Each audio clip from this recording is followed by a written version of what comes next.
appreciate you listening and watching. I hope you're watching Crushing It with Connie White. I am here at the Vicious Biscuit, and I'm excited. I'm with Michael Ball, and I'm going to tell you, your title is I'm the COO, Chief Operating Officer. The COO of the Vicious Biscuit. So Yes, I'm going to turn it over to him. Tell us about you, how you got into working with the company, and Sure. let's rock it out. Okay. Well, my journey started when I was 15 with Chick-fil-A.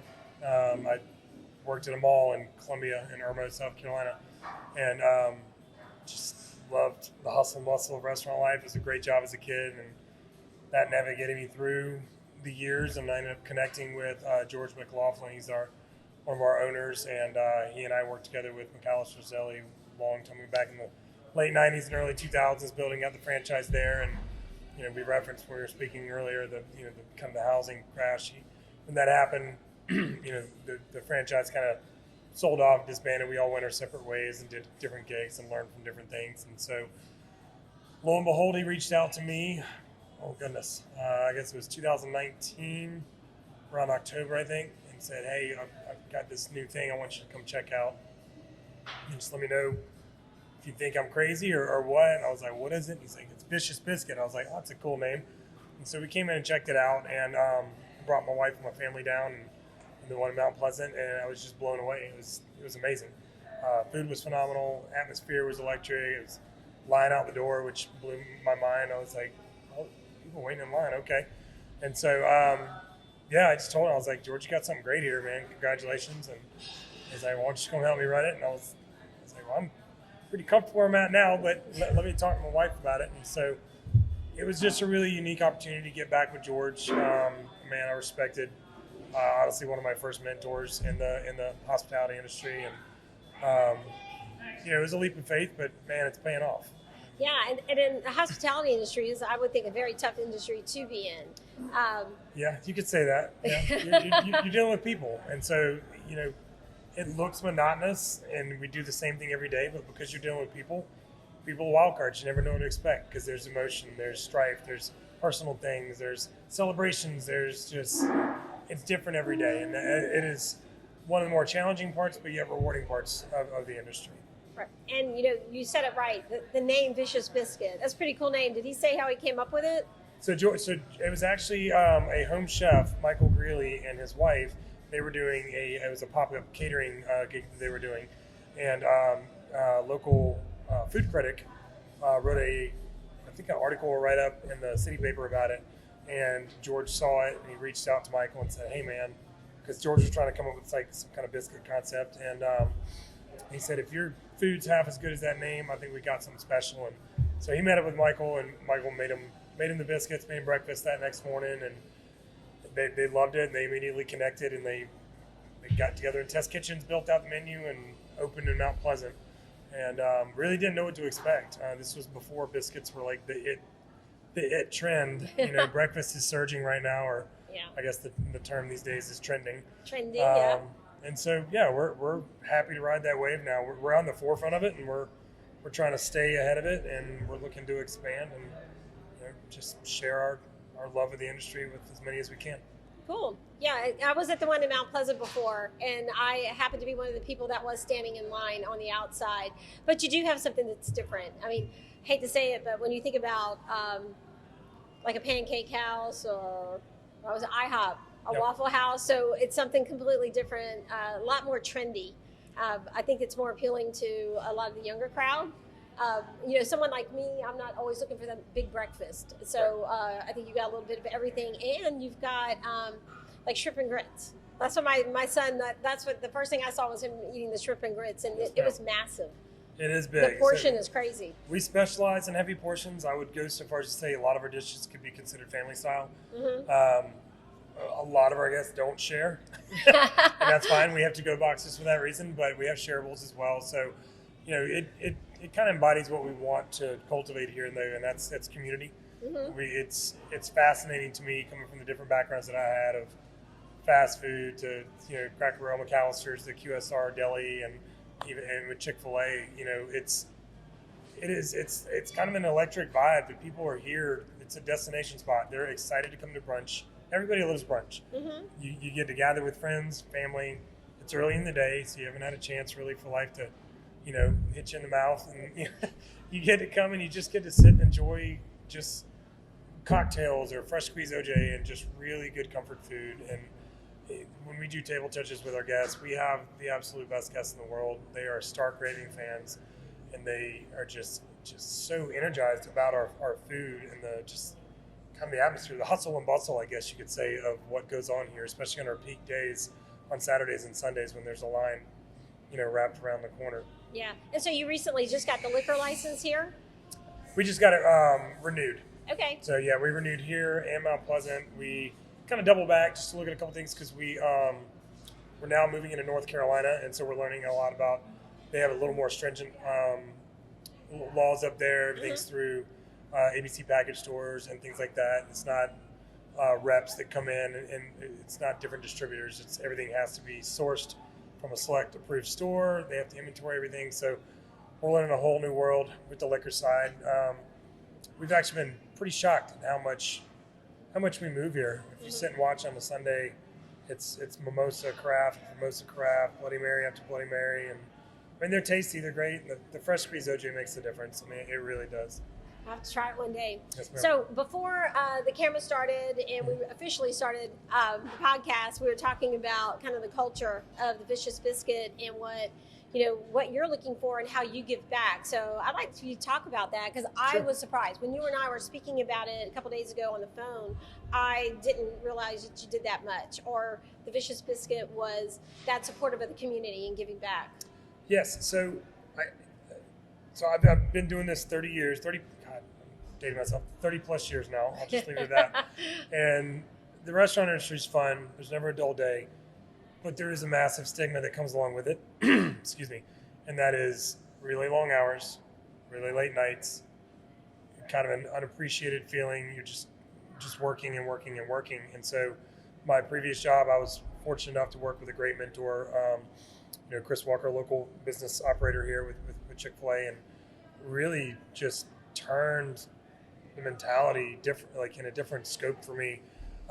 Just showed me that you can balance quality of life and work-life balance, and it was different because it wasn't just about the operations. It was about growth and development and leadership. And coming here, I want to take that knowledge that was kind of gifted to me from him and share that with others. And so we just want to create this really edgy, fun vibe with the restaurant, but put our people first and foremost with every decision we make, and really try and pour back into them and teach them leadership skills, teach them how to grow as not only professionals, but also in their personal lives, how to have difficult conversations, how to be very matter-of-fact about stuff instead of kind of tiptoeing around things, which I think is kind of the passive-aggressive nature has really moved into our society a lot, especially I think social media probably has a lot to do with that. And I won't get up on a soapbox about that, but that's true. I agree. The keyboard warriors, so to say, it's that seeps into your personal life, and whether you realize it or not. And so we try and promote healthy dialogue and people challenging each other in a positive and constructive manner. And I mean, feedback's the only way you grow. Yeah, and I agree with that because I think that, and I like to say our younger generation, but I hate to say that maybe part of our younger generation, they have lost the ability to have a dialogue or a better conversation or articulate a disagreement better. Yep. And I think it's pretty cool that you're willing to help train, teach. It's not just working; it's about interpersonal skills as well, because that's how we're all going to grow. And yes. I definitely think we've lost it. I think that's something that we've lost a couple of levels in society right now. And like we were talking about, whether it's COVID and people were kind of kept away and kind of locked up and had different thoughts and feelings, I'm not quite sure. But I think it's definitely something that's been missing, and it's pretty cool that y'all are willing to give back. We're trying. It's a work in progress. I mean, we have every day, we use the word growth. We throw it around a lot. Every day is a growth moment. You either, if you look at the end of your day and you say, okay, where did I add value to someone's life or their job or their day in general, whether they're positive or constructive. If you didn't do that, then you didn't grow. You just kind of wash, rinse, repeated the day before. And that's where your turnover comes from, when people become complacent within their job, when they don't feel valued. And, you know, I think that's part of the problem, is that so many people get in jobs where it's just a job and they don't realize, I'm not doing something I like to do. Yeah. Because they feel trapped in what they've had to do. And I think that's kind of one of the unintended reactions of the whole pandemic, and just this kind of enlightenment that people have had about work-life balance and mental health and sanity. I mean, we were all trapped inside with each other for, 2 years. And that forces a lot of difficult conversations. People that normally, even just families that are used to passing each other like ships in the night sometimes, are now there 12, 13 hours a day, and it's like, okay, this is different.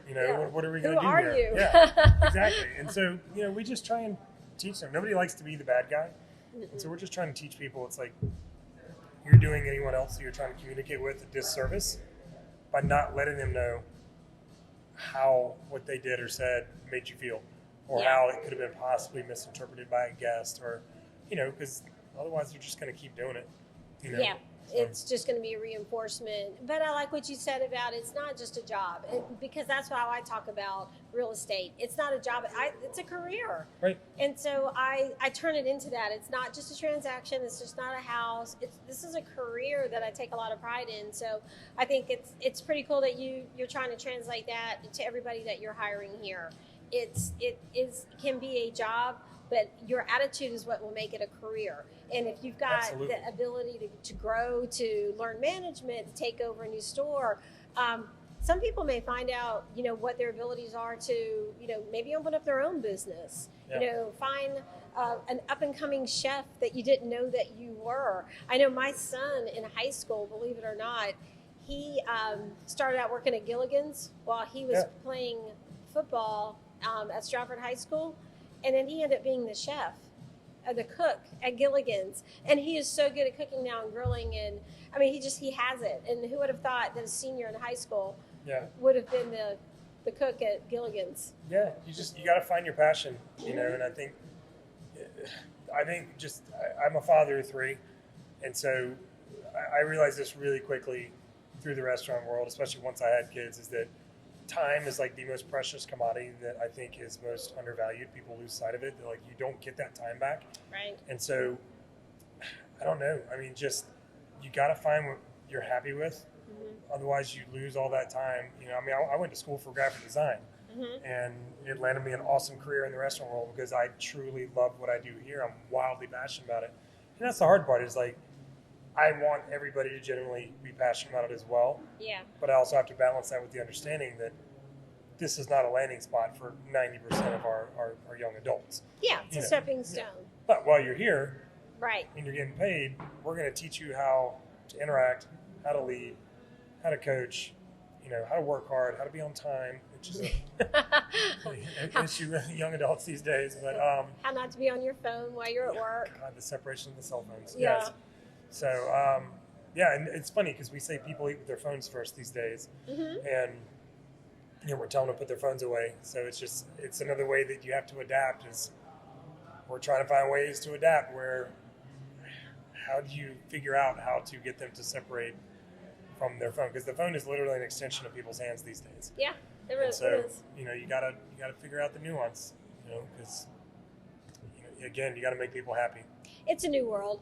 But you're making an impression, because I can step back at 19 years old when I was 19, and I can think about the mentors that I had working at the hospital, and I can still relate back to the training that I received from them, because I was young. I didn't know. You think you know everything. Of course you don't. You're only 19. But I can reflect back on them now to like the good training, the work ethic, what they taught me. And even when I got into real estate, when I wasn't a realtor, but I would talk to a broker in charge all the time in the company that I own, I still reflect back to the conversations that she had because she made an impression. Yeah. And so that's what you're doing. You're making an impression.